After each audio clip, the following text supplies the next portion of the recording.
दोस्तों जय माता दी। शनि ज्योतिष में सबसे गलत समझा जाने वाला ग्रह है।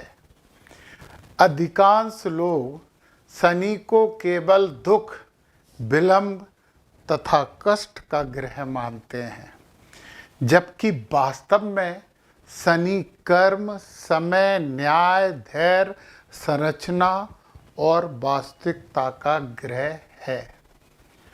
आपकी कुंडली में राहु अवसर देता है, सूर्य नेम और फेम देता है, मंगल कर्मठता देता है, बुध बुद्धि देता है, गुरु ज्ञान देता है, पर शनि व्यक्ति को उसके कर्मों के आधार पे उसका वास्तविक स्थान दिलाते हैं।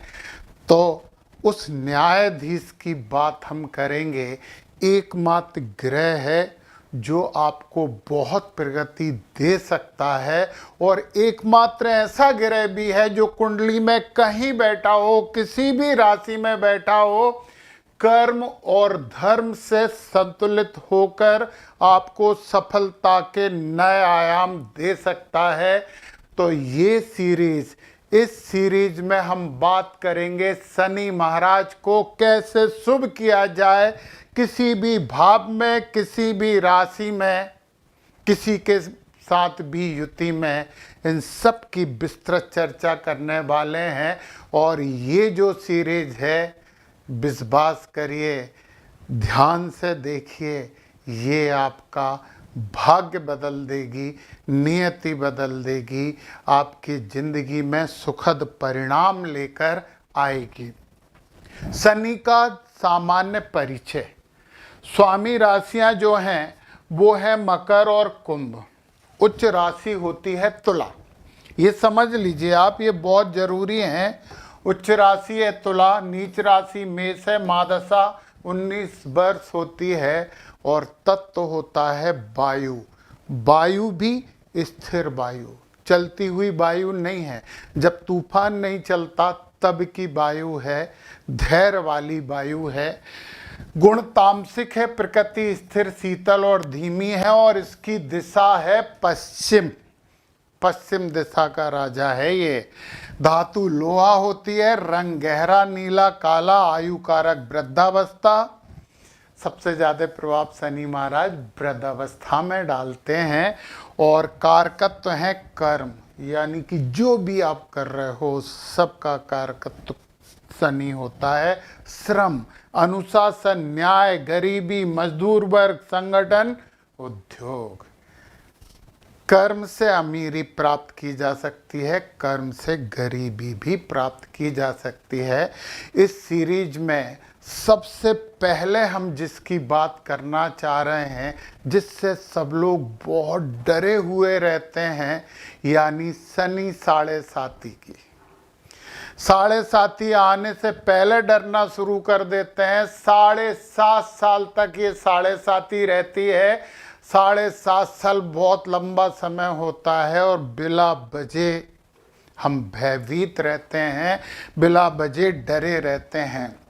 सबसे पहले मैं आपको समझा दूं कि आपकी जो भी चंद्र राशि है, चंद्र राशि से शनि 12वें आ जाएं, चंद्र राशि में आ जाएं, और चंद्र राशि से पहले घर में आ जाएं। मतलब यदि हम यहाँ पे कुंडली बनाना चाहें तो जो साढ़े साती आपकी चलेगी, ये आपकी राशि है, जो भी हो सकती है। यहाँ पे शनि, यहाँ पे शनि और यहाँ पे शनि। एक घर में शनि 2.5 साल रहते हैं, ये पूरे 7.5 साल। वो कहते हैं कि आपके राशि से 12वें घर में व्यय करवाएंगे। तो व्यय का मतलब कार्यों में भी तो समय लग सकता है, कर्मठता में भी तो काम हो सकता है, ऊर्जा का क्षय कर सकते हो ना कर्म करके। ये आपके लग्न पे आ गया, आपके व्यक्तित्व पे आ गए यहाँ पे। अब आप धैर्य भी ले सकते हो, कष्ट भी ले सकते हो, और ये आपके धन भाव में और कुटुंब भाव में आ गए। का धन की हानि, कुटुंब की हानि, ऐसा बिल्कुल भी नहीं है। मैं हर घर में उपस्थित शनि, हर राशि में उपस्थित शनि और हर युति के साथ शनि को शुभ करने के पूरे उपाय बताऊंगा। कर्म फलदाता हैं तो कर्मों का फल तो देंगे, न्यायाधीश तो है ही। तो सबसे पहली बात तो आप कुछ चीजें सुन लें, सावधानी बरतें। 7:30 में ये नहीं करें, झूठ नहीं बोलें, बुजुर्गों को बिल्कुल अपमानित नहीं करो, उनका आशीर्वाद प्राप्त करिए, कर्ज लेकर दिखावा मत करिए, जितना चादर है उतने ही पैर पसारिए। श्रमिकों का शोषण नहीं होना चाहिए, श्रमिकों को खुश रखिए और क्रोध में आकर निर्णय नहीं लें, रुक जाएं, जब क्रोध शांत हो जाए तब निर्णय लें और अनैतिक धन कमाने से बचिए। ये 7:30 के 1, 2, 3, 4, 5 और 6 सूत्र हैं। इन सूत्रों का पालन करिए और 7:30 से मुक्ति प्राप्त कर लीजिए। ये सत्य है, ये अटल सत्य है। प्रमुख संकेत क्या है, अब संकेत भी तो सुन लीजिए। रिस्पॉन्सिबिलिटी बढ़ेगी। क्यों? जिम्मेदारी क्यों नहीं निभाओगे? जब जिम्मेदारी बढ़ेगी तो निभाइए ना। शनि महाराज कर्म करवाने वाले हैं तो जिम्मेदारी बढ़ेगी, निभाइए उससे। पुराने मित्रों से दूर हो सकते हो, नए मित्र भी बन सकते हैं, ये सकारात्मकता है। जीवन में अकेलेपन का अनुभव होगा। जब आप कर्म में रत हो जाएंगे तो अकेलेपन का अनुभव कैसे होगा बताइए जरा। बदलिए अपने आप को, बदलिए। मेहनत अधिक, परिणाम देर से, ये पक्का है। स्थिर वायु है, धीरे चलते हैं तो परिणाम में थोड़ी सी तो धैर्य आपको रखना पड़ेगा, धैर्य तो रखना पड़ेगा। कर्मों का तीव्र फल मिलना, कर्मों का नहीं, दुष्कर्मों का फल तुरंत देते हैं, कठोर न्यायाधीश हैं। आध्यात्मिक रुचि का बढ़ना, ये 7:30 का सकारात्मक फल है कि नहीं? बिल्कुल, ये 7:30 का सकारात्मक फल है। मैं फिर से बोल रहा हूं कि कुंडली में शनि की स्थिति 7:30 का फल निर्धारित करती ही करती है। और कुंडली में कैसी भी शनि की स्थिति है, हम करेंगे ना इस सीरीज में उस स्थिति को शुभ, उस युति को शुभ, उस भाव को शुभ करके मानेंगे। चलिए आगे बढ़ते हैं। तो अब यहाँ पे शनि किन लोगों को ज्यादा प्रभावित करते हैं? यदि आप शनि से ज्यादा प्रभावित हो रहे हो तो क्यों हो रहे हो, वो कारण सुन लीजिए और फिर उन कारणों का निराकरण भी आप ही कर सकते हो, करिए। एक बात सुन लीजिए जरा, 7:30 का उद्देश्य जीवन को नष्ट करना नहीं है, बल्कि व्यक्ति को उसके उच्चतम स्तर तक पहुंचाना है। शनि पहले परीक्षा लेते हैं, फिर स्थायी सफलता देते हैं। ये व्यक्ति को धैर्य, अनुशासन, सेवा और सत्य का मार्ग अपनाने की सलाह देते हैं। और यदि ये अपनाया तो शनि साथ खड़े होते हैं। इन्हें अपनाइए तो 7:30 जीवन का सबसे बड़ा परिवर्तनकारी और लाभकारी काल भी बन सकता है। तो किन्हें शनि अधिक प्रभावित करते हैं 7:30 में? आलसी व्यक्ति, आलसियों को प्रभावित होना ही चाहिए। झूठ बोलने वाले व्यक्ति, जो झूठ बोलेगा वो 7:30 में सफर करेगा। बुजुर्गों का अपमान करने वाले व्यक्ति, श्रमिकों का शोषण करने वाले व्यक्ति, अनुशासनहीन लोग, इनसे मुक्ति पा लीजिए तो 7:30 से भी मुक्ति प्राप्त होगी और अवश्य होगी, होके मानेगी। 7:30 का उद्देश्य दंड देना नहीं है। जो कर्म आपने अधूरे छोड़े हैं इस जन्म में और पूर्व जन्म में, उनको कंप्लीट करवाना है। आपको अनुशासन सिखाएगी 7:30। अहंकारी यदि हो तो अहंकार भी तोड़ देगी साढ़े साती। आप में धैर्य को डेवलप करने के लिए आई है, विकसित करने के लिए आई है ये साढ़े साती। इतने बेशकीमती अवसर से आप डर के, भयभीत होके कैसे रह सकते हैं, मुझे बताइए। व्यक्ति को परिपक्व बनाना, पावरफुल बनाना, मतलब आपके जो कर्म है उन कर्मों का वास्तविक परिणाम मिलता है शनि साढ़े साती में। और इन चीजों से मुक्ति, इन चीजों की प्राप्ति के लिए एक बहुत अच्छा वैदिक उपाय है। भगवान राम के पिताजी श्री दशरथ कृत शनि स्तोत्र साढ़े साती में प्रत्येक शनिवार को इस स्तोत्र को या तो पढ़ें या फिर सुनें। निश्चित ही शनि महाराज आपके लिए पॉजिटिव हो जाएंगे, ये पक्का है। तो दशरथ कृत शनि स्तोत्र का वीडियो इसके बाद में डाल रहा हूं, यूट्यूब पे ऊपर आएगा। चलिए हम साढ़े साती की बात और करते हैं। वो उपाय भी करेंगे जिन्हें जो आप करते आए हो, उनकी भी बात करेंगे। तो देखिए जरा, वो प्रश्न कर रहे हैं, उनका प्रश्न है क्या साढ़े साती हमेशा बुरी होती है?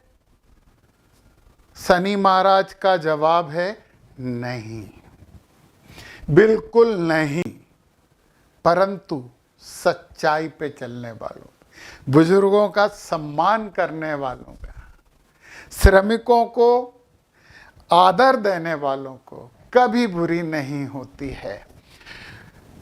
यदि जन्म कुंडली में शनि शुभ हो तथा कर्म शुद्ध हो, कर्म शुद्ध हम करेंगे तो शनि भी शुभ होंगे, और उन्हीं कर्मों का इस कर्म के देवता के लिए मैं बात करने वाला हूं। ये सीरीज में 3-4 वीडियो तो जरूर आने वाले हैं।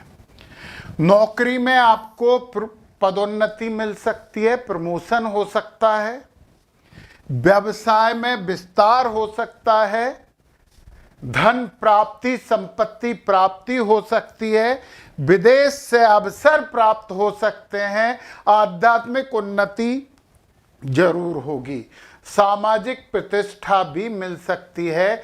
कई प्रसिद्ध व्यक्तियों ने, जिनमें सचिन तेंदुलकर, अटल बिहारी वाजपेयी भी हैं, अपनी जिंदगी में सबसे बड़ी सफलता शनि साढ़े साती में प्राप्त की है। शनि साढ़े साती में प्राप्त की है। चलिए अब हम कुछ उपायों की बात कर लेते हैं। सही बात बताऊं, बड़े उपाय मैं बता चुका हूं, अब कुछ छोटे उपायों की बात कर लेते हैं। देखिए लाभकारी तो ये भी हैं, तो शुरू में जो सावधानी बताई हैं उन सावधानी को अपनाओगे तो ज्यादा फायदे में रहोगे। कर्म सुधारें, समय का पालन करें, पंक्चुअल होना जरूरी है, ईमानदारी और जिम्मेदारी अनुशासन के साथ कार्य करें, श्रम के देवता हैं। मजदूरों की सहायता, सफाई कर्मियों का सम्मान, जरूरतमंदों की सेवा से शनि शीघ्र प्रसन्न होते हैं, बहुत शीघ्र। तो हमें तो शीघ्र प्रसन्न करवाना है शनि महाराज को। ओम प्राम प्रीम प्रोमसा शनैश्चराय नमः, प्रतिदिन या केवल शनिवार को एक माला इस मंत्र की जरूर करें। फिर हनुमान उपासना। देखिए शनि का जो तत्व है वो वायु है, और हनुमान जी वायु पुत्र हैं, और वायु पुत्र की उपासना तो फायदा देगी देगी। हनुमान चालीसा, बजरंग बाण, सुंदरकांड कर सकते हैं, ये शनि के कष्ट को कम करेगा ही करेगा, परंतु पहले ऊपर वाले पालो करें। फिर पीपल के पेड़ की सेवा करें, शनिवार को पीपल के पेड़ में जल अर्पित करें, सरसों के तेल का दीपक जलाएं, और कम से कम 7 परिक्रमा तो करें ही करें। दान भी कर सकते हैं, परंतु एक बात ध्यान से सुनिए, बड़े पेट वालों को दान करने से कोई लाभ नहीं मिलता। जिन्हें जरूरत है, जो योग्य हैं, चोर को भी दान करने से कोई फायदा नहीं मिलता, झूठ बोलने वाले को दान करने से फायदा नहीं मिलता। तो दान किसे करेंगे? दान जरूरतमंद को करेंगे, अच्छे और ईमानदार व्यक्ति को करेंगे। अब आप बोलोगे कि ये मैं कैसे पता करूं? आपके चारों तरफ ऐसे बहुत से लोग हैं जो मेहनती होंगे, जो बहुत अच्छा काम कर रहे होंगे, वो छोटे हों या बड़े हों, उससे अंतर नहीं पड़ता। तो दान में हम कर सकते हैं काले तिल, उड़द, लोहे की वस्तुएं, काला कंबल। लोहे की वस्तुओं में वाहन भी दान कर सकते हो। आपके परिचितों में कोई बहुत ईमानदार मेहनती आदमी है और आप में क्षमता है तो आप दान कर दीजिए। तो हनुमान जी की आराधना, वायुपुत्र की आराधना, और वायु तत्व है शनि महाराज का। अब पंच तत्व का संतुलन सबसे ब्रह्मास्त्र। पृथ्वी तत्व को संतुलित कीजिए, नंगे पैर मिट्टी पर चले, वृक्षारोपण करें। किसान अधिकतर बीमार नहीं पड़ते क्योंकि वो पूरे टाइम वृक्षारोपण करते रहते हैं, फसल रोपण। जल तत्व को आपको करना है, मानसिकता, संवेदनशीलता कम होगी। सूर्य भगवान को जल दें और जल का दुरुपयोग बिल्कुल भी ना करें। प्यासों को पानी पिलाओ, प्याऊ याऊ लगवा दो, तो जल तत्व संतुलित होता ही होता है। वो कहते हैं कि शमशान में यदि पीने के पानी की व्यवस्था कर दी तो बहुत बहुत बहुत ही लाभ होता है। अग्नि तत्व को संतुलित करना है, तिल के तेल का दीपक लगाइए आग्नेय में। आग्नेय का मतलब पता है? पूर्व और दक्षिण के बीच का कोना। वायु तत्व, ये खुद वायु तत्व वाले हैं। प्राणायाम करिए, गहरी सांस लीजिए, तो वायु तत्व संतुलित होगा तो शनि महाराज संतुलित हो जाएंगे। अब पता है, मैंने बोला ना कि युतियां और घर, हर घर का एक तत्व होता है, हर युति में तत्व का प्रभाव आता है, एक तत्व पर दूसरे तत्व का प्रभाव आता है। इन तत्वों को संतुलित करना सीखेंगे। मैंने बोला हर युति में, भले ही वो शनि चंद्रमा की युति हो, शनि या मंगल की युति हो, और शनि या राहु का पिशाच योग हो, सबको शुभ करेंगे, करके मानेंगे। आकाश तत्व को यदि आपको संतुलित करना है तो ध्यान और मौन साधना बहुत जरूरी है। हालांकि मैं दशरथ का शनि स्तोत्र इसी वीडियो में जोड़ने वाला था, परंतु इतना सारा देखने के बाद वो आएगा तो मैं तुरंत इसके बाद दशरथ का शनि स्तोत्र का एक वीडियो डाल रहा हूँ, आप सुन लीजिए बस, और कुछ समय बाद याद कर लीजिए। साढ़े साथी और ढैया सबसे मुक्ति मिल जाएगी। आगे बढ़ेंगे शनि का विभिन्न घरों में प्रभाव और दुष्प्रभाव है, तो उस दुष्प्रभाव को कैसे ठीक करेंगे। जय माता दी।